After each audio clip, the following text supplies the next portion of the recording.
सरकार की तरफ से कोई बात आनी है तो मुख्यमंत्री जी रख सकते हैं। जी उल्टा सर प्लीज। जनाब हाईकोर्ट की जजमेंट से ही पढ़ रहा हूँ।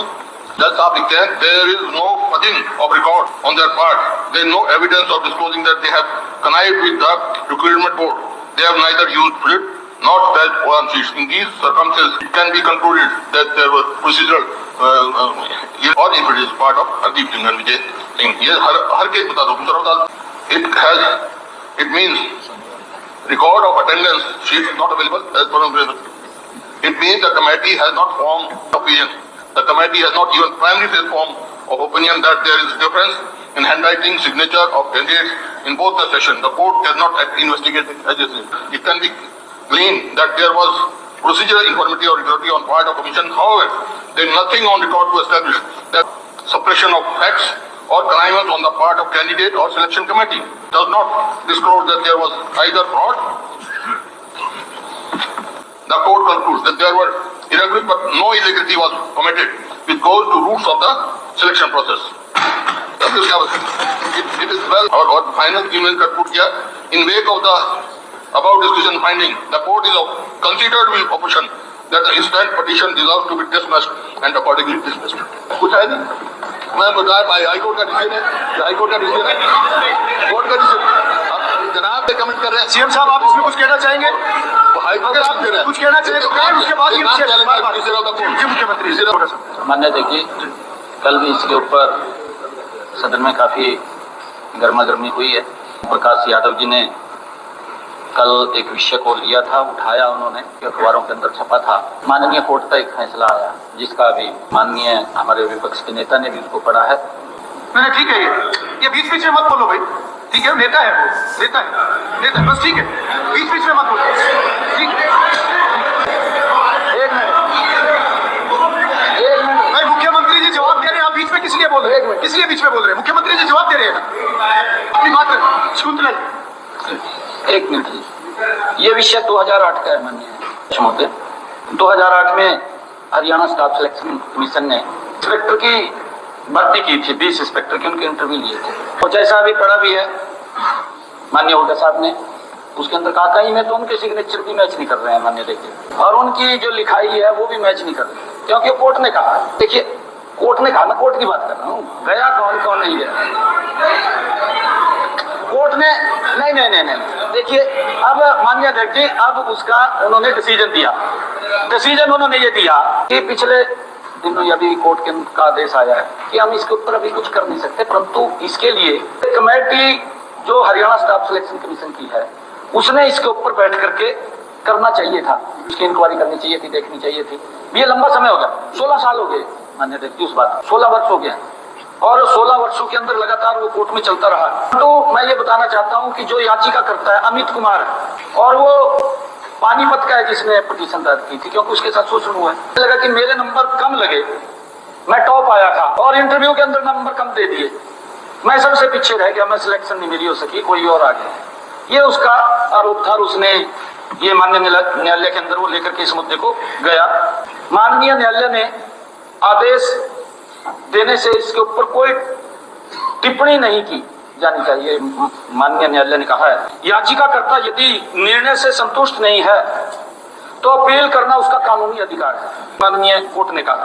परंतु एक बात स्पष्ट है कि याचिकाकर्ता के आरोपों में एक आरोप यह भी था कि अर्जुन राठिया और दीपक नाम के 2 चयनित उम्मीदवारों ने लिखित परीक्षा भी नहीं दी, खाली कागज दिया। ये माननीय न्यायालय ने कहा, ये माननीय नहीं मेहरबानी कोर्ट के डिसीजन को नोट करो यार। तो मीटिंग की बात उन्होंने कहा कि बात करें कोर्ट के डिसीजन अध्यक्ष महोदय एक मिनट माननीय व्यक्ति मैं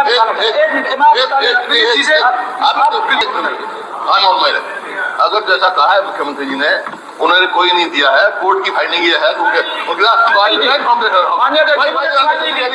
कोर्ट का डिसीजन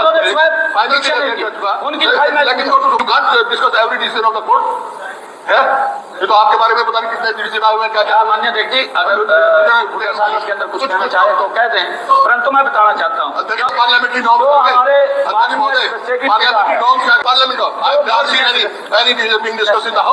नहीं देखिए, अगर माननीय ये व्यवस्था की बात है, अगर किसी के साथ कोई अन्याय हुआ है और उस व्यक्ति ने अपनी बात को उठाया है, माननीय कोर्ट ने उसके ऊपर टिप्पणी दी है, टिप्पणी की बात कर रहा हूँ माननीय, नहीं मैं ये बता रहा हूँ जी माननीय अध्यक्ष जी, तो ये अमित कुमार का लड़का था जो कोर्ट में गया है, माननीय न्यायालय ने याचिका करता कि सारे आरोपों की जांच के लिए एक 3 सदस्यीय कमेटी भी बनाई है, तो इसी में लिखा हुआ है, इसी में लिखा हुआ है, इसी मैं कह रहा हूँ एक कमेटी 16 साल हो गए माननीय अध्यक्ष जी, कह रहा है कि 16 साल लगे हो गए कि मैं कोई डिसीजन नहीं दे सकता, परंतु एक कमेटी बना दी।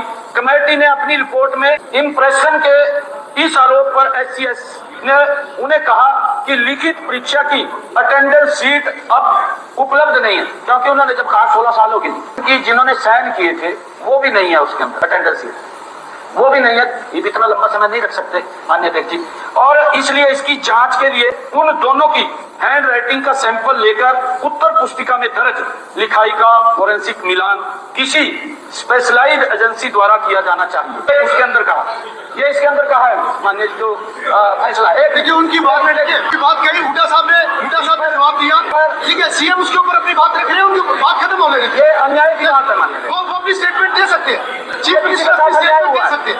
देखिए आपने अपनी बात रखी है, एक विषय आया हुड्डा साहब, आपने उसके ऊपर अपनी बात रखी, आपने उसको क्लियर किया, और चीफ मिनिस्टर अपनी बात रख सकते हैं, वो स्टेटमेंट दे रहे हैं। कंक्लूड कीजिए CM साहब। इस पर अपने निर्णय में नहीं, इसके माध्यम से मैंने पढ़ा है सारा माननीय अध्यक्ष जी, मैंने पढ़ा, ये पढ़ करके सुना रहे, मैंने सारा पढ़ा, मैं उसी के अंदर कंक्लूड निकाला। माननीय अध्यक्ष जी, इस पर अपने निर्णय में लिखा कि कोर्ट इन्वेस्टिगेटिंग एजेंसी का काम नहीं कर सकती। कोर्ट ने कहा कि हम इन्वेस्टिगेट, उन्होंने फैसला सुना दिया कि कहीं गलत हुआ है, उन्होंने गलत हुआ है, ये एजेंसी कोई बने, वो इसकी जांच करे, और स्टाफ सिलेक्शन कमीशन के पास तथ्यों की जांच करवाने की स्वतंत्रता। Don't tell me every time, Dr. Kadia. No. Chief minister statement दे रहे हैं, चीफ मिनिस्टर स्टेटमेंट दे रहे हैं, उनको अधिकार है वो स्टेटमेंट दे रहे हैं। मैं आपको बहुत बोलेगा, अगर CM स्टेटमेंट दे रहे हैं तो वो दे सकते हैं, उनको अधिकार है। विषय आया है, हुड्डा साहब बोल रहे हैं, वो स्टेटमेंट दे रहे हैं, ठीक है, इन्हीं के बारे में बता रहा हूँ जी मैं। स्टाफ सिलेक्शन कमीशन के पास स्वतंत्रता थी, ये माननीय कोर्ट ने कहा।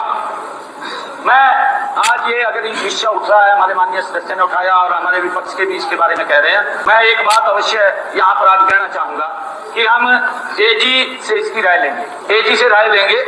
यदि कोर्ट के निर्णय की अनुपालना में हरियाणा स्टाफ सिलेक्शन कमीशन मामले की जांच किसी स्पेशलाइज्ड एजेंसी से करवा सकता है तो सरकार उसे तुरंत सेवाएं उपलब्ध कराने के लिए तैयार है। इंदुराज नरवाल, ठीक है, नहीं, उन्होंने अपनी स्टेटमेंट दे दी, इस पे चर्चा नहीं होगी। इंदुराज नरवाल, नहीं, इस पे कोई चर्चा नहीं होगी, नहीं, आपने अपनी बात रख ली, चीफ मिनिस्टर ने अपनी बात रख ली, चर्चा नहीं होगी इसके ऊपर। आप रिटर्न में कोई नोटिस दीजिए अगर कोई चर्चा करानी है तो, नहीं, ऐसे I will not allow. Induraj Narwal, आप अपना शुरू कीजिए। CM साहब ने जवाब, सिर्फ एक CM साहब ने वेरी शॉर्ट, मैं नहीं कहना कोई चर्चा नहीं होगी, एक मिनट, नहीं, I will not allow. With साहब बहुत शॉर्ट होता है। हाई कोर्ट का जो फैसला हुड्डा साहब ने पढ़ के सुनाया है और जो मुख्यमंत्री जी ने सुनाया है, इससे स्पष्ट होता है कि हुड्डा साहब ने जजमेंट के बहुत सारे हिस्से छुपा दिए। This is misleading the house, चलिए, this is misleading the house. Induraj Narwal, चलिए, नहीं, उनकी तो उसके ऊपर तो नेट पे पता चल जाएगी उम्र उनकी। चलिए, कई दिनों से मेरी उम्र की बात उठा रहे हैं सर, मैंने कैलकुलेट करा लिया, मेरी उम्र 45 साल की है। मोर्चा में अब इंदुराज नरवाल होता है, उम्र जो है वो डेट ऑफ बर्थ से भी नापी जाती है। मैंने कल 45 साल के युवक के साथ दौड़ लगाई और मैं उससे आगे निकला। इसकी ये उम्र वाली इन्वेस्टिगेशन करवाओ CM साहब। झूठा बता, हुड्डा साहब मेरी बात सुन लो, मेरी बात सुनो, अब मुझे बोलने का अधिकार है। पुराने उम्र का बैठ के फैसला कर, इकट्ठे बैठ के फैसला कर, मुझे बोलने का अधिकार, आप अपनी बात रखिए। मेरा अधिकार तो मैं छीना हूँ। हुड्डा साहब, मैं और आप दोनों बराबर है। मैं अपनी सरकार में नंबर 2, आप विपक्ष में नंबर 2, हम दोनों बराबर है, क्योंकि आपका एक नंबर का तो फैसला हो ही नहीं रहा और वो आना भी नहीं। प्लीज बोला, मेरा नाम दिया है, मेरा अधिकार है। अध्यक्ष महोदय कुलदीप महोदय विस्तार बोल रहे हैं, बात कर रहे हैं। एक आदमी बोला कि कड़ा प्रसाद बनाया, सानू की मतलब थोड़े वास्ते बना तो तुहानू की भाई बता, कौन मारा कौन करवा, बत्रा जी पंजाबी की एक कहावत है, वो मैं सुनाना चाहता हूँ। गठड़ी अपनी संभाल तनु चोर नाल की, तू अपनी नबेड़ तनु होर नाल की। बराबर हो गया। Still stand on my words. मैं इस साहब को सच्चा मानता हूँ। हर हाउस में उन्होंने कहा मैं 45 साल का हूँ। अगर ये इनकी सच है बात, तो भाई मैं छोड़ देता हूँ, इस्तीफा दे देता हूँ। खड़ा होकर कहते ये सच है, कहते या झूठ बोली थी आपने, या झूठ बोली थी। मैंने अर्ज की है, इन्होंने सुनी नहीं ध्यान से। मैंने कहा उम्र जो है वो डेट ऑफ बर्थ से भी नापी जाती है, उम्र जो है वो हिम्मत से नापी जाती है। तो मैंने 45 साल के युवक के साथ दौड़ लगाई, मैं उसे 1 नंबर पे आया, इसलिए मैं 45 साल की मेरी उम्र है।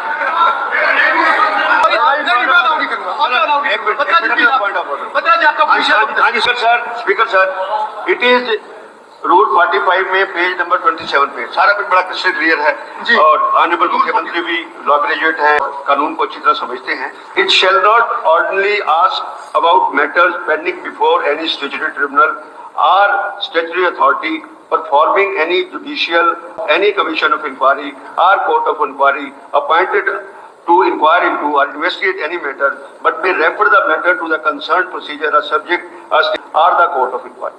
अब कोर्ट के अंदर मैटर पेंडिंग है, how the house is such A डिलीवरेट manner vigilance की आपको बत्रा जी मेरे से बात कीजिए। बत्रा जी देखिए जी अध्यक्ष महोदय, ये जो केस है ये पेंडिंग नहीं है, फैसला आ गया, हुड्डा साहब ने भी बताया, आने के बाद उसका मेंशन किया जा सकता है। ठीक है, एक विषय उठाया। नहीं बत्रा जी अब आप बैठिए, आपका विषय ध्यान में आ गया। बत्रा जी मैंने अलाउ किया है। बत्रा जी मैंने अलाउ किया, मेंबर ने विषय उठाया, हुड्डा साहब ने उसके ऊपर जो कोर्ट का ऑर्डर था, हुड्डा जी ने उसके ऊपर बात रखी, चीफ मिनिस्टर ने अपनी स्टेटमेंट दी, अलाउ किया जी। मैं सिर्फ इतनी बात कहना चाहता हूँ क्योंकि उसको ऊपर स्टेटमेंट दी थी माननीय अध्यक्ष, क्योंकि कोर्ट ने ये फैसला दिया, जो पीड़ित था वो आहत हुआ और हमारे माननीय सदस्य महोदय ने उस बात को उठाया, जो सिर्फ उसके बारे में बताया कि ये प्रक्रिया ठीक नहीं थी, इस प्रकार से शोषण होता था युवाओं के साथ, ये नहीं देखते थे किसको लगाना, जिसको देखा उसको लगाई दिया। ये इंदुराज नरवाल आप खड़े हो, नहीं तो अगला स्पीकर मैं अनाउंस करूंगा, आपका समय चला जाएगा। बोलना चाहते हैं तो आप खड़े हो। बस मान्य देखिए, मैं बता रहा हूँ, गरीब का बच्चा नहीं लगता था, गरीब का तो बहुत ज्यादा दिक्कत थी, गरीब वाला तो सोचता नहीं था, परिवार के लग जाते या व्यवस्था का